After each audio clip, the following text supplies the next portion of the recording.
Hey guys, we're here. Special interview that we talked about last week. We are here with Eric Draven. Hey, what's up, bud? Hey, I'm sure there's a lot of questions out there for everybody who's been following this thing. And I'm going to go ahead and skip the obvious question, which is what happened, right? I mean, like, we hated each other and we had all this animosity and all at once. Now we're on the same side. The thing is, sometimes it's a bonding experience, mutual enemies.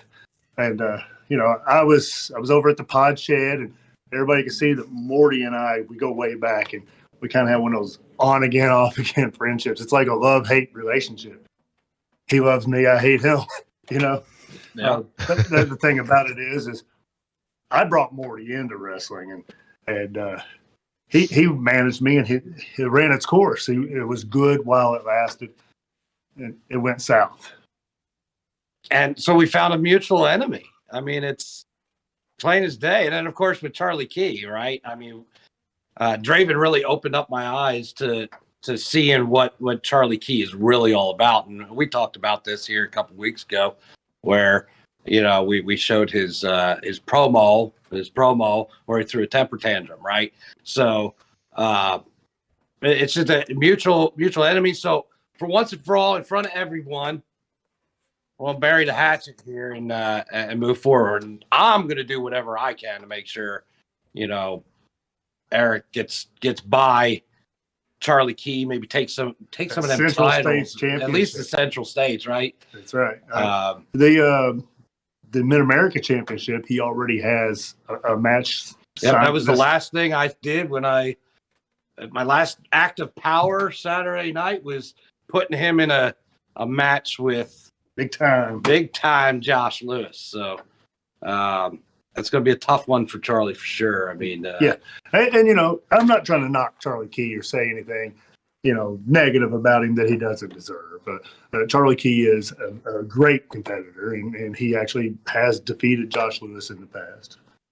Josh has defeated him a number of times, though, and whatever that number might be, just add one more to that this coming Saturday. I guess what worries me about it, Draven, is now that Charlie is with Morty, and we saw this on Sunday, where he has now learned the cheating ways. Yeah, and that is a fact. Morty's got a good mind. Morty understands the ins and outs of wrestling business, and Morty knows a whole lot of my tricks. I taught them to him, so I know he knows that. Yeah, I mean, Sunday we had the kicking below the belt, Morty's pulling your legs, you're below the belly button. There goes a ghost.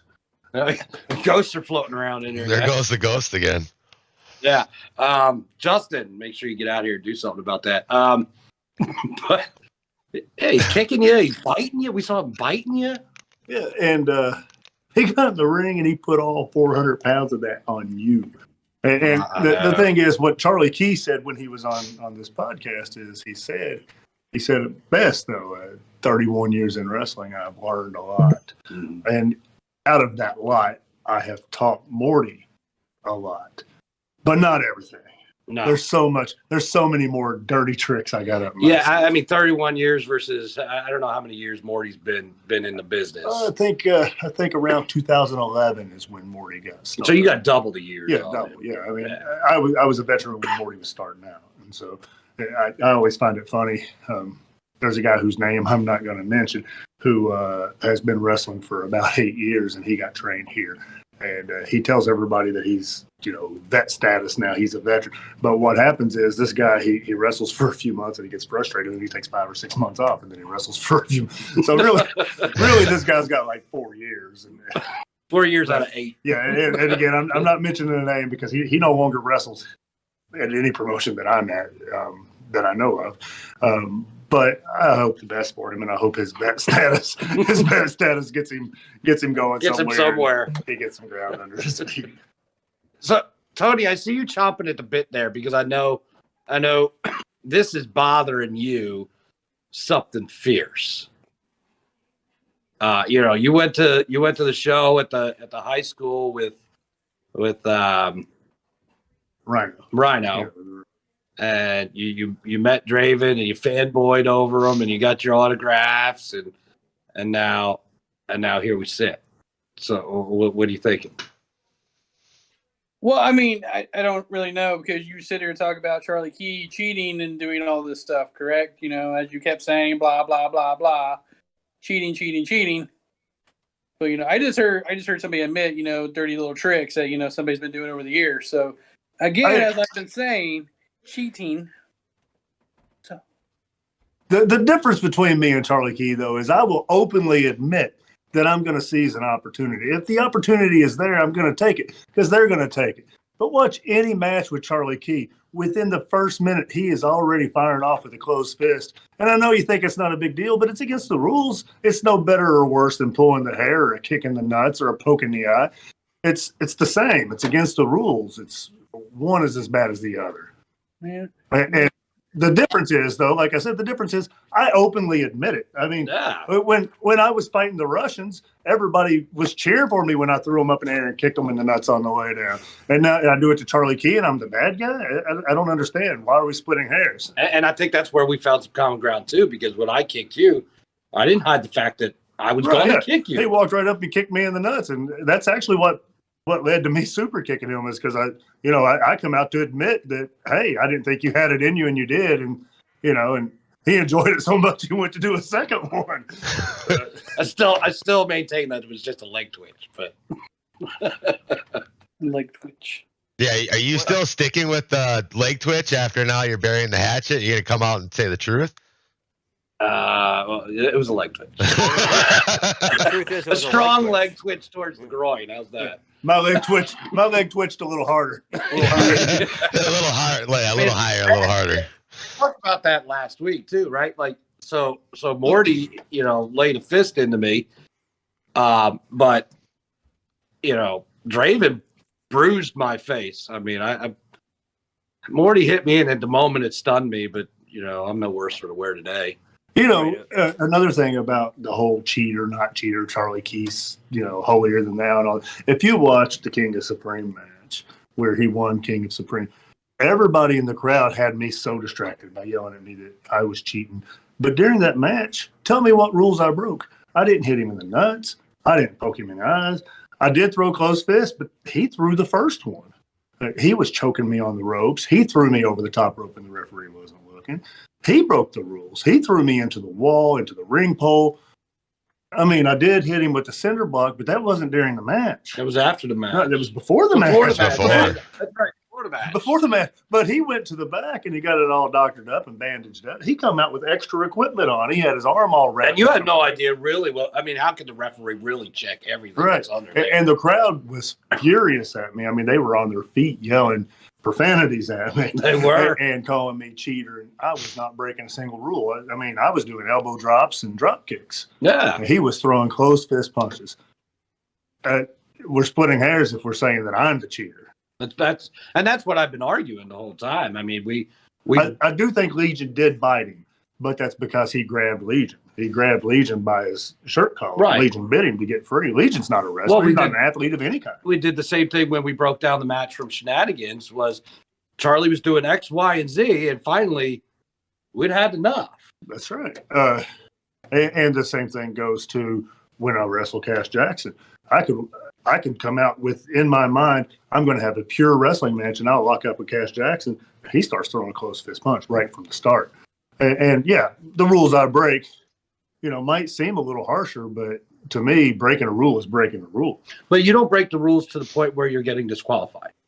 Yeah, because I'm smart enough to do it. Right. So, yeah. Or you know, you get the count of 5, right? Use it to your advantage, that kind of thing. That's right. Well, technically, you get the count of 4 because if they hit 5, it's up. Well, So, Yeah. but yeah, I do. I tell to the count of 4, and then, you know, I'll find some other rule. I mean, to break. it's like any other rule. If you can push it to a certain extent, we've seen this just in NASCAR this past week. But let me ask you, do you think the fans around Madison or Seymour or whoever might be in Madison on Saturday when I wrestle Rob Conway, if Rob Conway starts out the match by throwing a close fist punch, are they going to call him a cheater?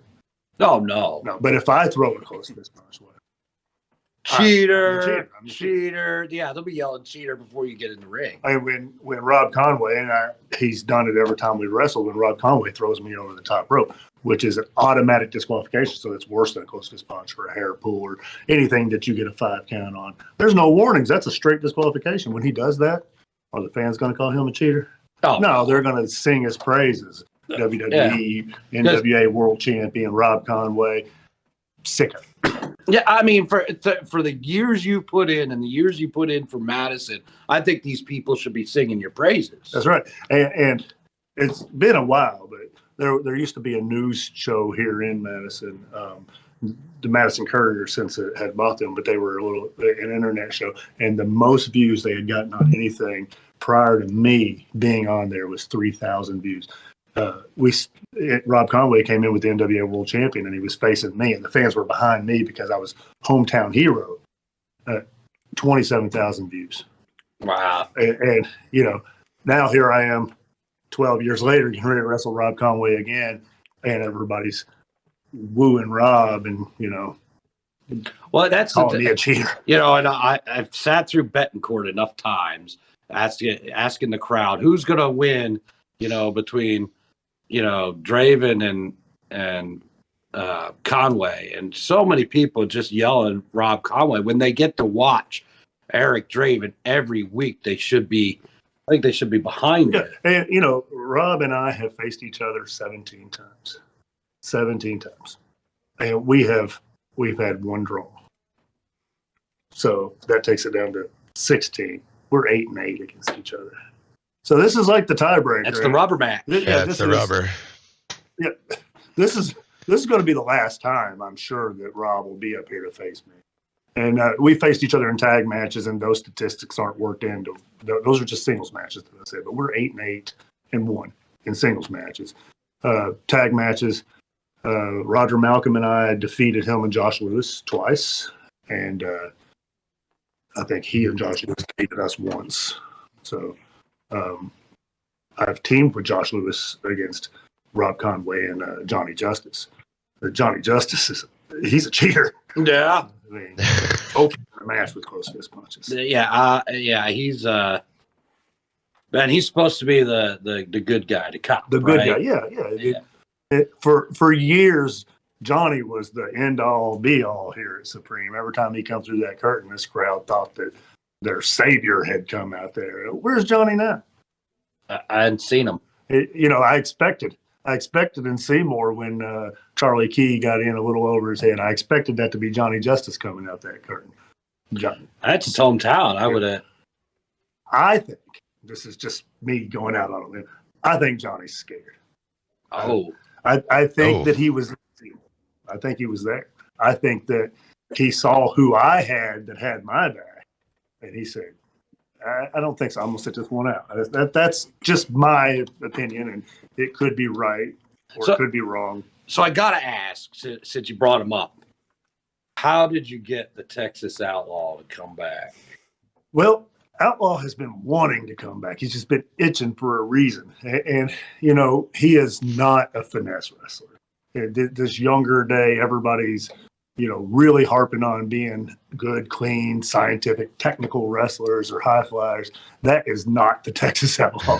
The Texas Outlaw, to me, he's the guy, if you walk in a bar and you're just, you want to test how good you are at throwing down, you look around the bar and you're like, I'll fight that guy. I'll fight that guy. I will not fight that guy. That's the guy that you will not fight. You don't go anywhere close to him. That's the Texas Outlaw. I've been unfortunate enough to be across the ring from him, and he packs a punch that will knock you across the ring. And it might not knock you out, but it'll make you wish it had knocked you out because you're up and you're loopy and you can't even find your opponent, but you can feel the pain of that punch. Yeah, and we broke it down a couple times. I think we slowed it down, watched it 4 times, him take Charlie Key's head off. I posted the reel of his clothesline and my splitting headache from Shenanigans in Seymour, and his reel within a couple of hours had over 1,000 views of that clothesline. But if they counted people who watched it twice, which they don't, then it would probably be 3 or 4 times. Oh yeah, I think I've watched it 6 times. Oh yeah, same here. And next month in Seymour, it's only going to be better. Right. Justin, what do you got? I know you had a bunch of stuff, and especially, your question to me when we watched the film was what was going through my mind when Outlaw hit the ring, right? Yeah. So Same, what do you same got? well, not same question to him, but not even same question to you, because I can't remember. Did you know, Andy? Did you know ahead of time? Because I didn't know. So No, I you was did asking not you. know. Of course not. But he knew because he called ahead. him. Andy knew I had someone. Right. I told him I had someone, and I had someone big, and I imagine you were probably thinking I had Josh Lewis coming. Yeah. But I didn't tell him. It was kind of a surprise. And that's why, when he come in, I knew what Outlaw was going to do. I knew Outlaw was going to help him up before knocking him down.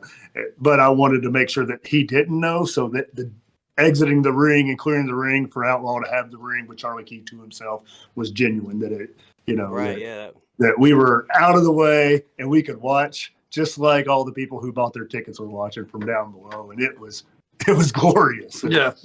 Yeah, I don't think I saw anybody leave the ring as fast as Andy did when that happened.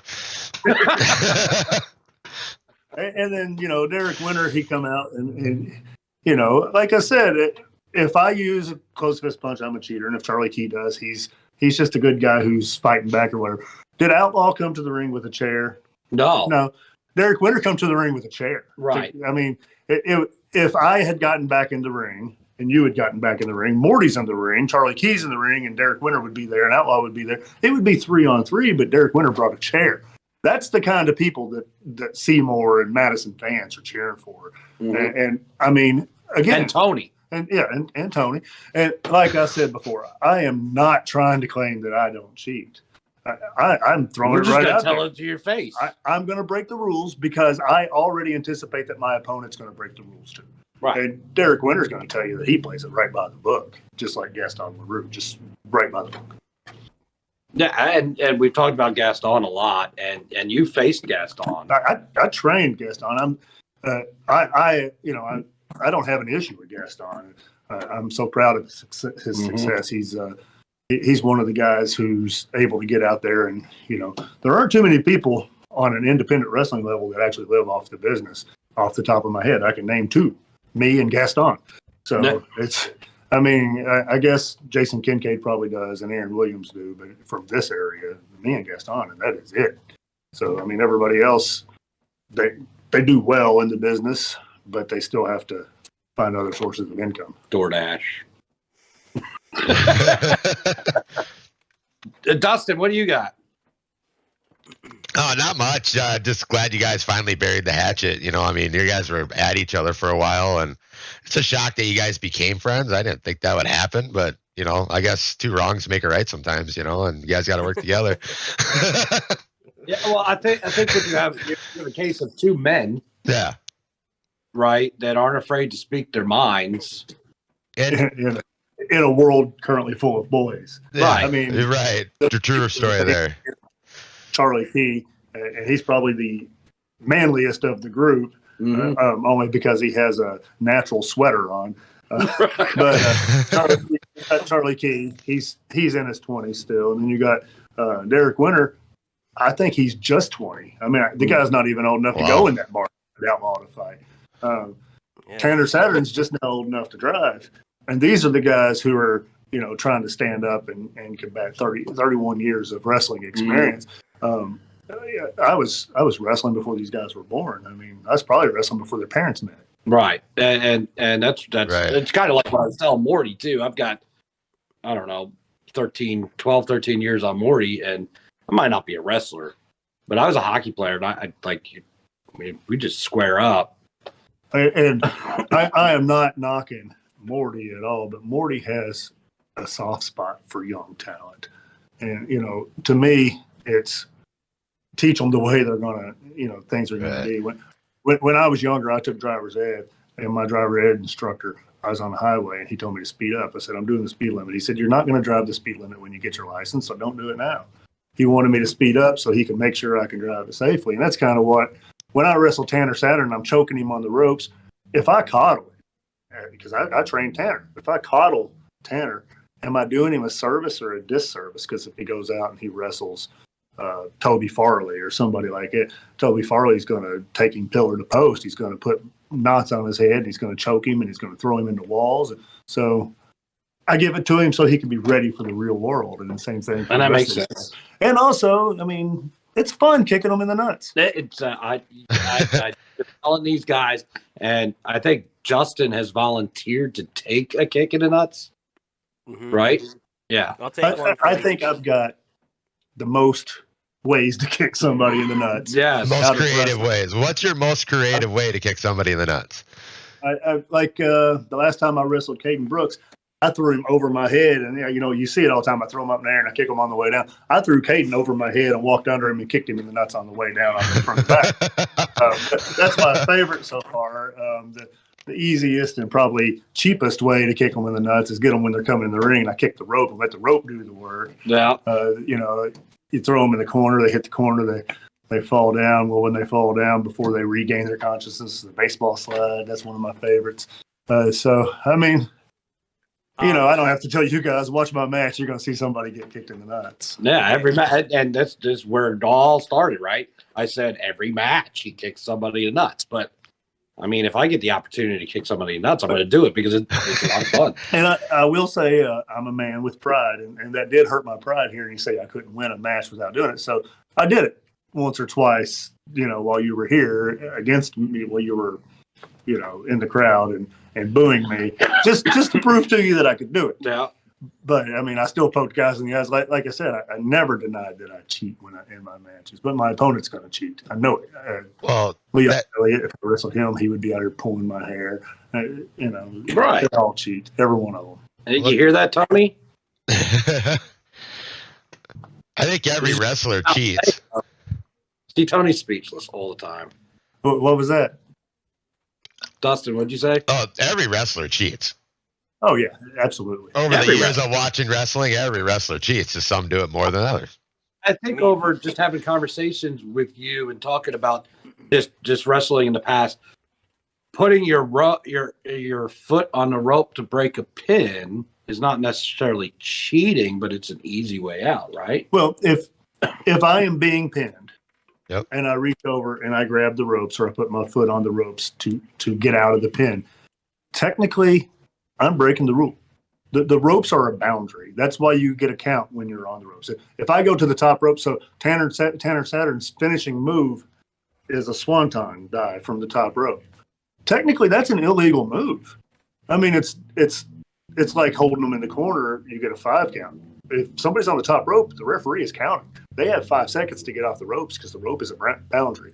So that's a rule that has been forgotten over the years, and WWE don't enforce these rules, and modern day wrestling fans only know wrestling from WWE. So most people don't even realize a closed fist is illegal now. But any other sport, think about any other sport. If I was playing baseball and I hit a grounder and I'm rounding first, and I get clocked with a closed fist punch as I round first, I'm probably knocked out. Number one, because I don't expect it. But I mean, the guy who threw that punch is probably suspended for the rest of the year. Unless you're Reese Hoskins, you'll run right through it. Yeah, I'd run. He's definitely overrated. I don't know how the general baseball fan thinks of him, but video games think he's the end all be all. I play MLB The Show on PlayStation, and if you play against him, if it's in the strike zone, he hits home run. That's right. He's better than Bryce Harper on there. He's better than Aaron Judge. I just don't see it in reality. You hear that, Tony? He's better than all the Reds. Well, I'm a Reds fan myself, but video games don't do the Reds justice. I mean, I'm sure that this year's MLB The Show, when it comes out, will really take a dump on the Reds, but they didn't give us anything last year to hope for. So, right. I got 2 things real quick. Go ahead. Going to the nut kicking thing. Okay, so you are like a connoisseur of the nut kick, right? So I think I've developed a pretty good arsenal of nut kicks. And I'm not saying that to take anything away. Like I don't even have to see you kicking somebody's nuts on the way down to laugh at that. Like just like the picturing of that is good enough. So when Andy kicked you in the nuts, like when he tapped you and kicked you in the nuts, did you see it coming? You just let it happen, or were you just like so surprised you didn't think he would do it? Oh, I was absolutely surprised. Yeah. I didn't think Andy had it in him. I thought, I thought when he tapped me on the shoulder and turned me around, actually he just grabbed me and turned me around. But when he turned me around, I was really expecting him just to try to badmouth me a little bit and try to save a little bit of his reputation that I had thoroughly stepped on, especially when I did the little pie face to him. I thought he was just trying to save face for his Seymour crowd. Looked like he stood up to me because, just turning me around, I wouldn't have retaliated, I definitely did not expect him to kick me in the nuts. Well, yeah, and that was the whole thing that we went over. I was like, but he pushed your forehead. And he's like, but he pushed my forehead. And Dustin's like, well, he pushed your forehead. So you kind of did start it, I think, to the point where Andy had to do something, I guess, to save face. I wouldn't say I started it. And not to rehash things. Right. No, I don't want to fire I provoked it. I provoked it. Yeah. And I went there with the intention to provoke it because I wanted him to try to kick me in the nuts while I was looking, because I was going to, if he did, I was going to be prepared and push his foot down. And like I did when it happened here in Madison, and he would have got a super kick in Seymour too. But he caught me off guard. I didn't expect it. And, and that just goes to show you, even with 31 years experience in wrestling, I can still be caught off guard. Right. Yeah. It's crazy. And that's, that's the thing. Most of Morty's career as a manager, he managed me. And that's a thing that Morty was really good at. He kept me from getting caught off guard. But he prefers to manage younger guys who look up to him, and instead of managing a guy like me who he has to look to for advice. It's, he wants to be the big fish. Yeah. And there ain't no pond he'd be a small fish in. No. So I gotta ask while we're here, and we have the audience. On Sunday, they asked for a match, a tag team match with Charlie Key and Derek Winter versus yourself and the Texas Outlaw. You accepted the match with a stipulation. And then I got brought into this stipulation. Well, the thing is I've been wanting to hit Morty in his mouth for, I don't know how long. I mean, he comes to Seymour, and to be honest, it goes way back. He brought Carpetbagger in here, and he got to the point to where he was so invested with his feud with Carpetbagger that he dropped his managerial responsibilities to Custom Made. And I'm not saying that's what led to the eventual split of Custom Made, because it certainly isn't. But it is what led to us going on a decline as far as our win-loss record goes.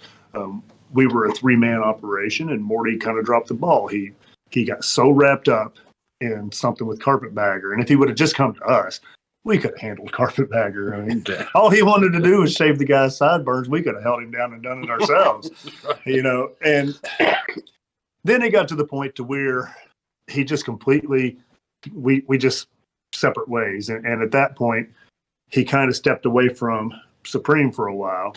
And now he has come back, and this is where it really gets to me. He come back because we're in Seymour regularly now. And he got with Tony, and he got himself a position of power in Seymour. So he's like a matchmaker in Seymour only. And we're only there once a month. And now he's like when it comes to the higher ups in Supreme, as far as management goes, and yeah, I'm considered I'm the trainer, So I mean, even if they fire me from a wrestler at Supreme, like I just had my suspension, I'm still a trainer, so I'm still here. But Tony put Mortimer in that booking position. So whatever happens here, if it leads up to Seymour, Morty has a say in it. And everything that happens in Seymour, if it leads up to something here, if it happens in Seymour, Morty has a say in it. And, it's stuff like that just, it's politics. And there ain't nothing I like more than to punch a politician in his face. Maybe I need to punch Tony. You do. That's what we need right there, is you against Tony in a steel cage match. But we're not going to get it because, like I was just getting ready to say, the reason you got brought into it, if we beat them, and the stipulation is we get 5 minutes with Morty, when we beat them, we get 5 minutes with Morty, they wouldn't accept that unless we gave them something they wanted. If they get 5 minutes with me, well, I can fight some guys for 5 minutes, and they know that I can fight those guys for 5 minutes. I mean, sure, 2 or 3 on 1 for 5 minutes, they're probably going to get the best of me, but I'll do all right. I mean, all I got to do is kick 1 or 2 of them in the nuts, and then it's 1-on-1. And Morty and Derek Winter probably couldn't catch me if I just started running circles around the ring. They wouldn't catch me for 5 minutes. So there's that. And they don't want 5 minutes with Outlaw. I mean, he could just back himself in the corner and just start throwing haymakers, and then it's 5 minutes with them taking naps while he's out. So they would accept 5 minutes with you, and that's why you got brought into it. But just look at it this way: strength, weight of a wrestler, as long as they're not obese, kind of equals power. I'm 248 pounds. Derek Winter's 230 pounds, and Charlie Key's 234 or so. So I'm bigger and stronger than both of them. I'm probably more athletic than both of them. Winter, however, is deceptively athletic. I mean, it blows my mind, some of the stuff at his size that he could do. But they're not going to be able to do anything to hurt Outlaw. And he's 360 pounds, and he throws a 360-pound punch. We're going to make short work. We'll be at Applebee's 5 minutes after the match starts. You mean 10 minutes after the match is over, after we kick the hell out of Morty for 5 minutes. Well, all right, we'll be at Applebee's 6 minutes after the match starts. 6 minutes after that's a prediction. You can put me on record saying that. We will beat them in a minute flat. And then you get 5 minutes with Morty. You heard it here. I'll do my best, Morty. Heard it here. All right, Morty. Yeah. That's a prediction, not a spoiler. You guys got anything else? I did, but he kind of answered it already without me having to ask it. So he. Maybe I should do the seance here. It's like I'm psychic or something. Yeah. Well, Dustin's also. So isn't that weird? Dustin rhymes with Justin, and we have that, but also Justin's the ghost hunter here, and Dustin's a ghost hunter. Maybe you need to come from Minnesota here and do some ghost hunting. Yeah, I will make my trip down there hopefully in July. There you go. I'll bring some stuff with. We'll get that ghost out of there for you guys. Don't bring that stuff in my house. It'll be there, the Ouija board and everything. I'm not knocking your ghost hunting. I mean, it's everybody's free to believe what they believe. I don't believe in the supernatural stuff at all. I did send a video to Justin Perkinson because I know that he's really into that stuff, and then knowing the history of this property, because this property is not just this wrestling building, but there's 2 other businesses connected on the side, and there used to be a house behind it, and in that house, a man put a shotgun in his mouth and pulled the trigger, and his foot was on a kerosene heater when he did it, so it kicked, and he kicked the heater over. So not only did he commit suicide by shotgun, he also burned himself to death in that house. Oh, wow. And that's 10 feet behind this wrestling building. So knowing the history of this place, and then the video with the orbs, I knew Justin would be chomping at the bit to get in here and investigate. Tony, do you know about that story in Madison? The guy that burned his place down after shooting himself? I used to know the guy's name. Oh. I think it took place in about 2000 or so. Mm-hmm. It's been 20 years or so. I mean, we've been here since 2011, and that house was already burned down when we moved in here. So. Do you think it's because that guy met Tony that day? I mean, we've already talked about anybody that meets Tony and has to hang out with him for any amount of time. I don't know. You'd bore yourself to death, probably. It's not that long ago. I was thinking that was like a historical story, but that was 2000 was like. That's historical. It may have been a little before 2000. I don't know, but no, it's not that long ago. I mean, the house was still standing until recently. Actually, it was a duplex, and about a year ago, there was an old lady that lived in I called her the crazy lady because she was really crazy, but she lived in the back half of the duplex until just about a year ago. So the house didn't burn all the way down, just the front portion of the duplex did. But that lady, this parking lot goes around the building, and the landlord said that one side of the parking lot was hers, and if we parked on this side, she would come out and yell that we're in her spot. So we'd start parking people on the other side, and she would come out and yell that we were in her spot. And finally, I was like, well, one or the other is ours. And then she's like, I'm Yeah. calling Steve, which was the landlord. She pulled out her phone and put it to her hand. It wasn't even, the screen wasn't even lit up. And she's like, he's not answering. I'm like, it's because you didn't call anybody. But thankfully, she finally moved away. Or she got kicked out, I think, when they bought the place. Jeez. And then they tore the house down. Well, I think that about wraps us up unless you guys got something.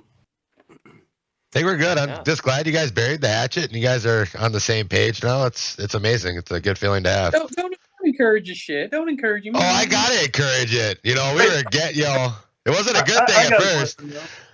You were at the Rhino show there, and you said we would go to Shipley's and get some burgers. Are we still on for that? I mean, Shipley's is a good place to eat. So I might not enjoy it with you, but hey, Shipley's is a good place. I might have you kicking people in the nuts before the night's over. That's right. We'll go to Shipley's, get a burger, might get a couple beers in here or something like that, and be like, go kick that guy in the nuts. And then Yeah. you'll kick As somebody long in as the he nuts. doesn't look like outlaw. And then you'll be coming to the ring with me. With me and Shane's here. Yeah. Kicking people in the nuts. Bring Tony to the bright side. He's on the dark side right now. Yeah. He doesn't know what he's doing. Hey, I mean, you flipped yourself in like 2 weeks, dude. Now you Same as you. Same as you. You flipped yourself in like 2 weeks. Yeah, but I found a reason. Mm. You just It's great though. You guys like gravitated at the right moment because you had the whole thing with Morty going on, and then Andy, had his thing going on. I think it's like I'm really happy to see what's happened. But our animosity towards each other was useless. It wasn't going to help out of us. I mean, me getting revenge on him every other week for whatever he does to me wasn't going to elevate my wrestling career any. now his hair is still a little shorter. Yeah, I mean, 8 inches off my hair for nothing. Yeah. But, all right. Well, Draven, thank you. We appreciate you hanging with us, and hope you could come back sometime and It's a blast and shoot the shit with us. So he could be a fifth. He could be a fifth member. He's in. I've Hey, decided. you just put me a little square right there in the middle. that's right. Yeah, like play Hollywood, we'll play Hollywood squares. I'll take the center square. You could be in my square. I don't care. I like that. All right. Kicking shit. Well, thanks again.